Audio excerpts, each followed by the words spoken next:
Hi everyone, it's Rhonda here from Nelson Soapery. Let's get making this beautiful soap. So I'm starting off with this particular mica. So this one here that I'm using is called Bubblegum Mica, and it's a cosmetic grade and it is from Sudoff Australia. Also the yellow, which is Once in a Lemon, purple, which is called Deep Purple, and these ones are also from Sudoff, and then the gorgeous blue, and that one is called Surfy Blue, and then the pink one that I'm holding here, which is going to be my base on the bottom. This one here is just a neon pink, and then I have added some titanium dioxide, and just to sort of take that edge off, because when they're really hot pink, I just don't love that hot pink. I like it to have a tiny bit of the white in, just to mute that color down just a tiny bit, and then that way it will be really gorgeous. I started off thinking this is going to be a soap all about unicorns, and then I started doing it and thought, oh no, I just don't know, and I just couldn't decide. But you'll see how my video comes along at the end, and you will actually notice in it, you know, when I actually think, oh no, I'm going to change that, and then I end up changing exactly what my whole first idea was. So anyway, let's get started with this one, and you'll see exactly what I'm going to do. So in this bucket here, I have actually added in my oils, and then I sort of thought, oh no, really this bucket is too small, so I do need to put it into another bucket before I add the lye and everything else.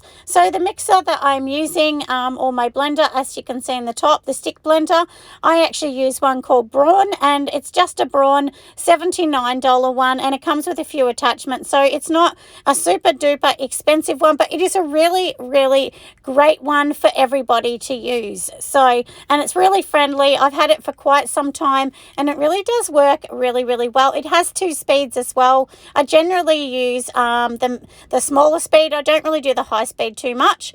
So in my mixture here, I mix it all up. I have added some kaolin clay, which you would have seen floating on the top. And all I do here is I'm just kind of blending the kaolin clay in just a tiny bit before I add in the lye. And of course, it doesn't matter. You can blend as much as you want before the lye, because it's not going to change anything at all, because mixing it up, once the lye's in, then we know that we've got a problem, don't we, with the lye. And as you can see here, as I said at the start, it's totally full, and I thought, oh no, Rhonda, you just have to change it. I was being a bit lazy, but because my mixture now is much bigger, I have to use much bigger buckets, of course, now. So I'm just going to be popping that into this massive big bucket. So the one I'm pouring it into is about a 25 kilo or so bucket, I think, because the mixture that we're going to be using here, I think once I add everything in, the butters, oils, everything, it comes to close to 4 kilograms of mixture, or about like I said, you know, the 4 kilograms would equal 4,000 grams. So we blend everything up into this massive big bucket, and now what we're going to do is, of course, we have to organize all of our mini buckets, because that is what's going to make all the colors. And so this is the bit of a pest, I guess. When you're making a big mixture like this, you really do need to keep coming back with all the different buckets, and of course that means lots and lots of washing, but that's okay. It makes a gorgeous soap. So we're just going to add a little bit in each one. I don't really honestly weigh these ones up or anything like that. I just randomly do the colors, because I like it to be super fun, and I do remember roughly what I'm doing with the colors each time. Even if I need to replicate it, I just know what is going to be right. That's why I make sure that I make absolutely everything. In the fragrance bucket here aside, I've already measured it in the bucket, so I'm not just adding it in. I do know how much is in that. So in here, this is the pink one, which is the neon, and as I said at the start, we do want to add just a little bit of titanium, just to make it a little bit duller, because I didn't want this hot vibrant pink. I just wanted to have a little bit of a muted color in it. I still want it bright, but I did sort of also want a little bit of a white kind of tinge in it too. And then this is going to be the base of the soap. So once we've done all of this, we're literally just going to pour this straight into the bottom of the base, and then we'll get going on the bottom of the soap, like I said.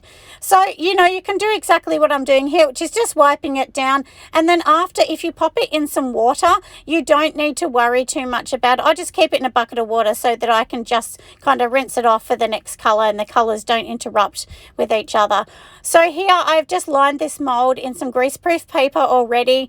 Look, look, I have started doing this in the molds as well, but it does drive me a little bit crazy because no matter how good you are at it, you still do get a wrinkle here and there in the paper.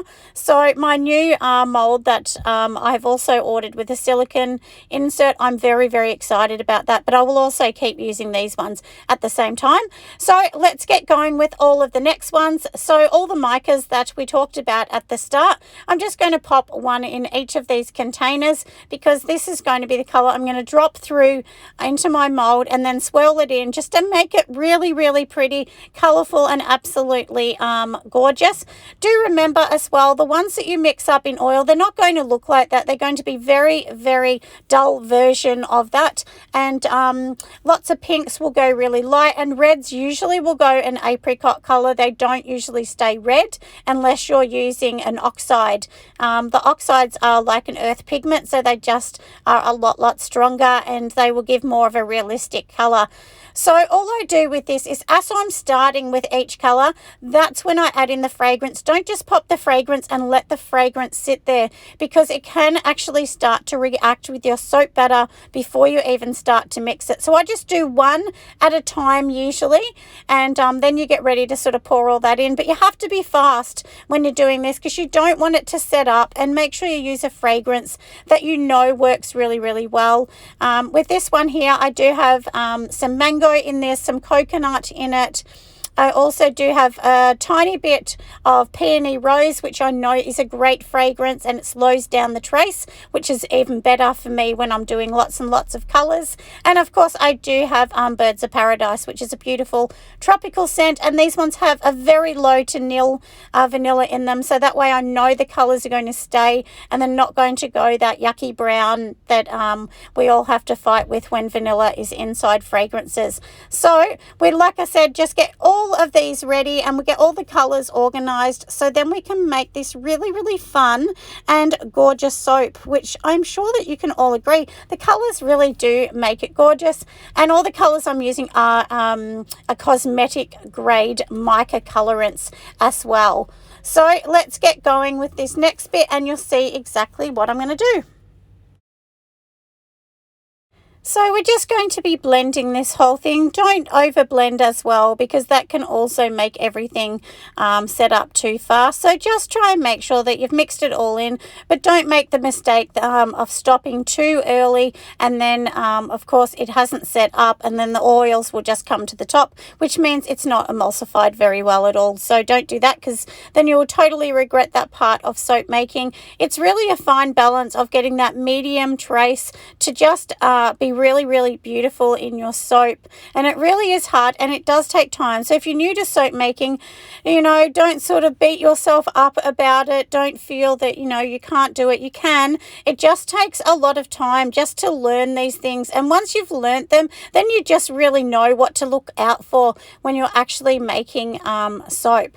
So in the bottom here, you can see that the pink's already in here. I just usually test it a little bit just to see how it's going. I poke a little spoon or a fork or something in it just to see that it's set up enough for us to be able to pour the next layer on, because you don't want the layer to be too crazy as well.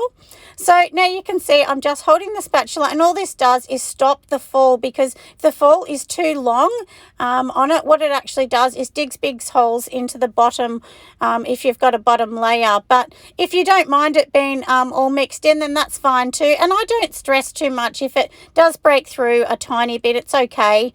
And the same thing here. All I'm doing now is I'm just going to do a few strikes of each color just to make them really gorgeous. And if you haven't noticed, in a lot of my videos, you'll notice all of them free fall really well. All the colors fall nicely, but yellow has just this tendency to always set up super, super fast. It's always thicker than the others. And also yellow seems to look like a dirty mustard, but it will come a beautiful yellow in the end. You just have to give it time. It's just like the butterfly that shines in the end. So just let the yellow, give it a few days, and it will come back to more beautiful, of course. And now in the top, I'm also just adding a little bit more of that plain sort of white, creamy white color as well. And you'll also notice with cold process soap, what actually happens is the mixture can often look yellow or golden, and that's because of the olive oil. But same thing, give it a few days and you will soon notice it will just come really, really gorgeous again. So like I said, just give it some time and it will lighten up, and then you'll actually see the true color of the soap. You really need a week after you've poured it just to see its true color. So you can see how easy this is. I'm literally just going to be pouring this over the top, and the reason I'm showing you this yellow is because it's set up super fast, which always happens, as I said. But give it a bit of a mix around and it will be fine. We're just going to pop a chopstick in, or the one that I actually have is just like a resin cake stick, and all I do is just twirl it with this. Make sure you don't do it too much, otherwise you'll mull the colors and make it crazy. But definitely, as I said, just make sure that you do this little bit here, because it does make the colors look really, really beautiful, and it kind of pushes them down further into the cold process soap as well. So now we're finished with the main bit of the soap. So what we're going to do now is just do a tiny bit of piping down the center. So I'm just popping a little bit of plastic wrap in the middle. You can pop it straight in the piping bag, but I try and do it this way. It's much neater and much easier to get the look that you want as well. So I'm just going to be popping in all of the mixture. And if it's not super thick, don't worry. You can still just keep it in this plastic wrap.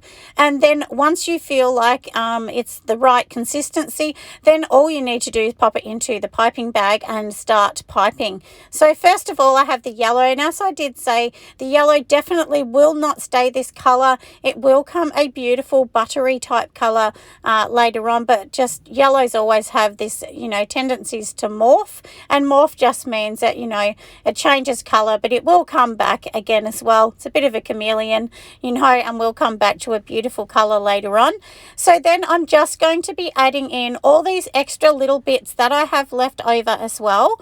And sometimes I just keep a tiny bit of each color and pop it in a piping bag, and then it will give you that rainbow kind of effect, which is really, really fun, because you do want to have all of these kind of fun elements to your soap. It just makes it really unique and really beautiful, and most people do love this part of soap making. They really do love doing the piping, and people that see me at the markets, they always say, I love that part that you do. I love the piping. It's so much fun, and so on. So that's why I love to do the piping on the top. So now all I'm doing is making sure I'm just giving them a little bit extra of a bit of a mix, just to make them that tiny bit thicker, because as I said, the yellow goes thicker, so you don't want the other colors to be thin and the yellow thicker, because when you go to pipe it, the yellow may get stuck, or the other ones will be too watery and they'll just push straight through the piping tip. So it is really important to have each of the colors quite consistent with their thickness as well. Like I said,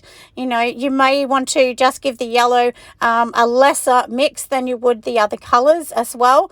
And do remember, this has the same fragrance, the same everything. The only difference is the mica colors.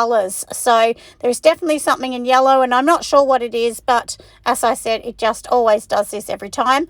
So we're popping in the deep purple as well now, and don't worry if you have less of one color or more of another, really doesn't matter, and there's no right or wrong. Just literally lie them in a row. You can pop them on top of each other as well if you want. Just don't mix them in, because if you mix them in, this will turn a really yucky gray brown kind of color. So just literally sit them one on top of each other, and that, like I said, let them sort of set up a tiny bit, and then we'll wrap the plastic back around. And once we're finished with the plastic, then this plastic will go inside the piping bag as well, and that way it's easy to change piping bags back and forward however you like. So you can see how easy it is. Twist the ends of the plastic wrap, as I said, and then that's it. Just let it sit there until we're ready to get on to the next step.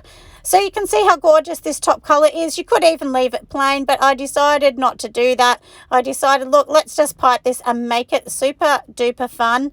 My idea at the start actually was to put some unicorn embeds on the top of that I've already made, but I wasn't really wrapped with them. They didn't look that great, and also I'm not sure why, but the unicorns, they ended up getting like this horrible frosting on top. So I'm not sure why we ended up getting that problem on the top of it, or I should say soda ash. If it was you know, if this was a candle, you'd call it the frosting. But anyway, not like I said, it did have the ash, so I decided to get rid of those. And then I started again, and I'd already pre-made some roses with Russian piping. So if anyone doesn't know what that is, just check out my other videos. I do have some of them on how I actually make Russian piping with soap, and it just really does make it absolutely gorgeous as well. And the reason I'm using all of this mixture is I have actually weighed up all of my mixture. So when I cut it, I know these bars are 150 at the most when I cut them. And then, of course, going through their process, they'll lose a bit of their water, and then they'll go down to about 140 to 145, which is how I sell them wholesale, as being 140 bars. So as I said, let's get going. Pop on some glitter, always biodegradable. And you can see the hot pink unicorns I put on. I decided I really didn't like them. I took them all off, and then I ended up putting on, like I said, my Russian piping tips that I'd already pre-made in soap as well, all cold processed soap. There's no melt and pour in this. And yeah, and it did look really beautiful, and I'm so glad I did that, because, you know, it just turned out absolutely gorgeous. And this scent does have a little bit of violet and that in it as well, and that violet color is just, that scent, I mean, is just beautiful, and it matches so well with this bloom. And then that's why I decided to call this Violets and Bloom, because it all did really match in just nicely. All right, so I pretty much finished doing all of this bit. I will show you a little shot at the end after I've cut it all and how gorgeous it looks inside. If you've loved my videos, make sure you give me a thumbs up, and of course, make sure you subscribe to our fun little community over on this channel so that you can see awesome tips, some tricks, and join some really fun community where we also do a Sunday chat where you can all join in and ask me questions and so on, which is really fun, and it just creates that community for all of us, doesn't it? So here it is at the end. I mean, look how absolutely beautiful this looks. I really love this one. I'm definitely keeping myself a bar of this soap because I'm really proud of this soap. Anyway, thanks for watching, everybody. I will see you on the next video. Bye for now.